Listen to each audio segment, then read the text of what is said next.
मेरे सभी सम्मानित मदरसा आधुनिकरण शिक्षक साथियों को मेरा नमस्कार। मैं पंकज मिश्रा, मदरसा आधुनिक शिक्षक। दोस्तों, जैसा कि आप जानते हैं कि कल मदरसा आधुनिकरण शिक्षकों को लेकर के मंत्री महोदय जी ने जो सकारात्मक बातें कही हैं, उससे आधुनिकीकरण शिक्षकों का मनोबल काफ़ी बढ़ा है। दोस्तों, आज उस पर भी पूरी चर्चा करेंगे हम। और जैसा कि आप जानते ही हैं कि लखनऊ के इको गार्डन पार्क में सिकंदर बाबा अनिश्चितकालीन धरने पर बैठे हुए हैं और 18 तारीख को उन्होंने हम लोगों का आह्वान किया है। अब ये जिम्मेदारी हम लोगों की है कि हम लोग वहाँ पहुँच करके और उनका साथ दें। दोस्तों, आपकी समस्या के समाधान के लिए तरह तरह के उपाय किए जा रहे हैं और भगवान ने चाहा तो बहुत जल्दी सफलता हम लोगों को मिल जाएगी, क्योंकि अब हम लोग सफलता के काफ़ी नज़दीक पहुँच चुके हैं। कुछ शिक्षक साथियों ने कुछ सुझाव दिया है, सुझाव के बारे में भी बात करेंगे। कल मंत्री महोदय जी ने एक बात कही, वो विचारणीय बात है।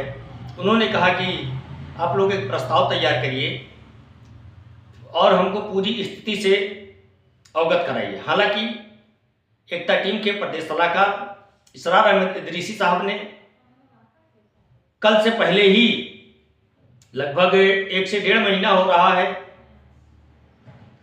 बाकायदा पूरा प्रोसीजर बना करके माननीय श्री दानिश आजाद अंसारी साहब को और कैबिनेट मंत्री श्री ओपी राजभर जी को प्रेषित किया है। लेकिन अगर मंत्री महोदय जी कह रहे हैं तो उस बात पर गौर किया जाएगा। लेकिन मेरे कहने का तात्पर्य और मतलब ये है कि जितने भी संगठन हैं जो कोई भी कार्य कर रहा है मदरसा आधुनिकरण शिक्षकों के लिए, उनसे मेरा एक निवेदन है कि अपनी मांग जो रखें वो एक ही मांग रखें। जितने संगठन के लोग हैं अलग अलग तरह की मांग रखते हैं, इससे अधिकारी और मंत्री सभी लोग कंफ्यूज होते हैं। तो मेरे कहने का मतलब ये है कि हमारी इस समय मात्र 2 मांगे हैं। 2 के अलावा तीसरी मांग इसमें न रखी जाए भी तो हमारे लिए बेहतर होगा।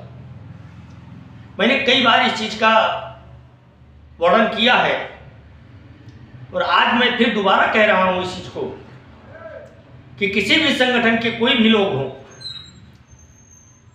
मंजिल सबकी एक ही है, लेकिन जब अपनी मांग रखें तो उस मांग में केवल 2 चीजें होनी चाहिए। एक हमारे संपूर्ण बकाये को और एक आधुनिकीकरण स्कीम को यूपी सरकार से चलानी। यही 2 मांग हमारी है और यही 2 मांग अगर आप रखेंगे तो आपकी मांग पूरी होगी। बाकी आप 30 पॉइंट, 15 पॉइंट, 20 पॉइंट, 10 पॉइंट अगर आप रखेंगे तो मुझे लगता है कि इतना किसी के पास समय नहीं है कि आपके सभी पॉइंट को पढ़ करके और उस पर निर्णय लिया जाए। मेरे कहने का मतलब यह है कि जो जायज मांगे हैं उसको रखा जाए।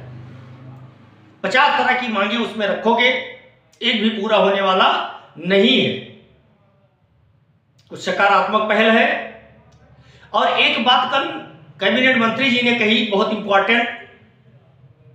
उन्होंने कहा कि जो अधिकारी अल्पसंख्यक विभाग में कार्य कर रहे हैं, कार्यरत हैं, अगर वो इन योजनाओं में या इन विभाग में आने वाली समस्याओं पर अगर तत्काल संज्ञान नहीं लेते हैं या लेट लतीफी करते हैं तो मुझे लगता है कि उनके आंखों में मोतियाबिंद हो गया है। उसका मुझे जल्द से जल्द मोतियाबिंद का ऑपरेशन करना पड़ेगा। इससे आप समझ सकते हैं दोस्तों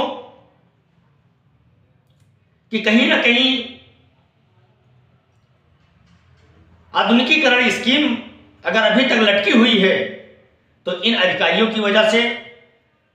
कई बार मंत्री महोदय जी ने इन अधिकारियों को आदेशित किया है कि इसका पूरा खाका तैयार करके हमको जल्द से जल्द मुहैया कराई जाए, लेकिन इन अधिकारियों की उदासीन रवैये की वजह से आज तक मदरसा आधुनिकीकरण शिक्षकों की समस्या का समाधान नहीं हो पाया। दोस्तों, अगर इसमें सबसे ज्यादा कोई आधुनिकीकरण शिक्षकों के दुर्दशा का जिम्मेदार है तो विभाग के अधिकारी और कर्मचारी, क्योंकि उन्होंने सही समय पर सही जानकारियां आज तक नहीं दी, जिसके वजह से आज हम लोगों की यह स्थिति हो गई है। उनको समझना चाहिए कि आप भी किसी दिन रिटायर होंगे, आपके बच्चे भी एक दिन इसी तरह से तड़फेंगे, चिल्लाएंगे। एक देहात में कहावत कहा गया है कि सदा जवानी ना वन फूले, सदा न सावन होए। हमेशा एक जैसी स्थिति नहीं रहती है दोस्तों, हमेशा सावन नहीं होता है, हमेशा हरियाली नहीं होती है। कभी कभी इन वृक्षों को पतझड़ होना पड़ता है।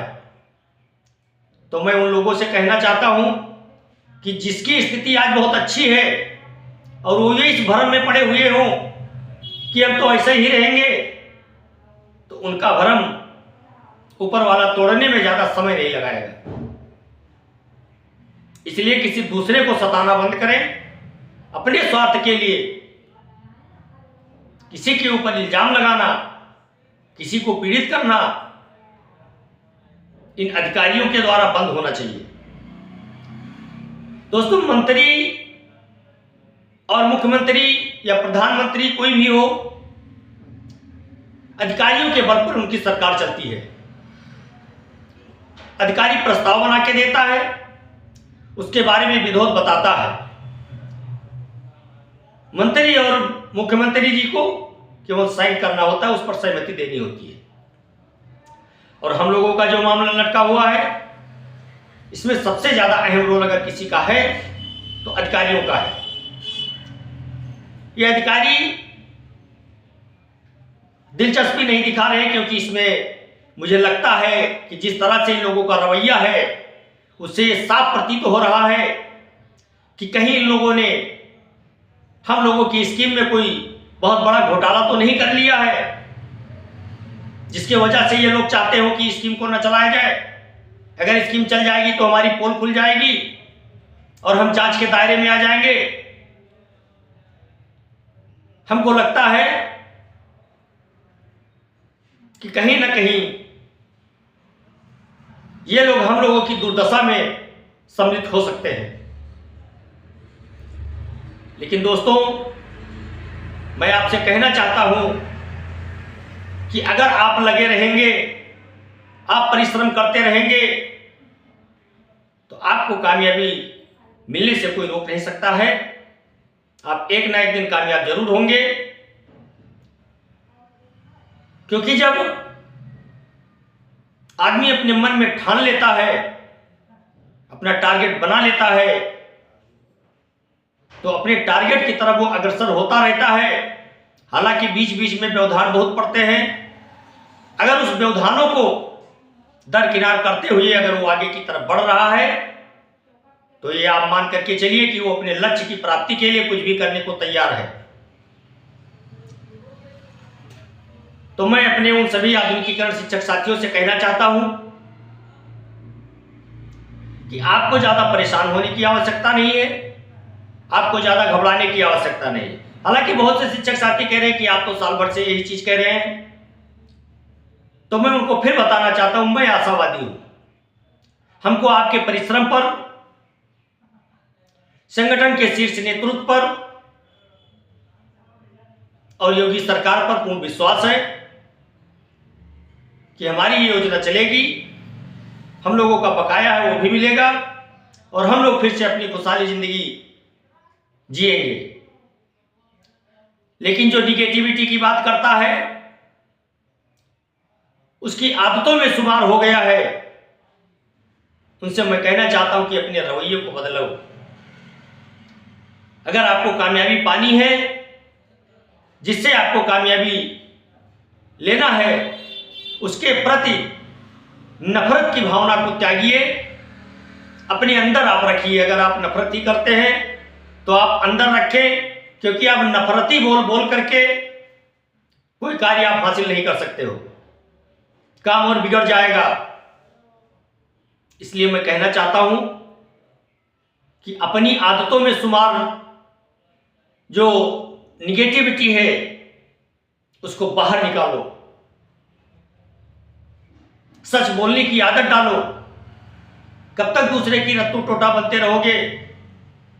और जब तक दूसरों की भाषा आप बोलते रहेंगे, आपको कामयाबी मिलने वाली नहीं है। अगर थोड़ी बहुत संभावनाएं बनी है, वो भी संभावनाएं खत्म होने में ज़्यादा समय नहीं लगेगा। इसलिए मैं चाहता हूं मेरे भाई, आप लोग अपने पद की गरिमा देखें, राजनीति न करें, क्योंकि राजनीति की भेंट ही चढ़ी है मदरसा आधुनिकीकरण योजना। 72 संगठन बनाए गए, 72 प्रकार की पैरवी की गई, विभिन्न प्रकार के उसमें मांग रखे गए,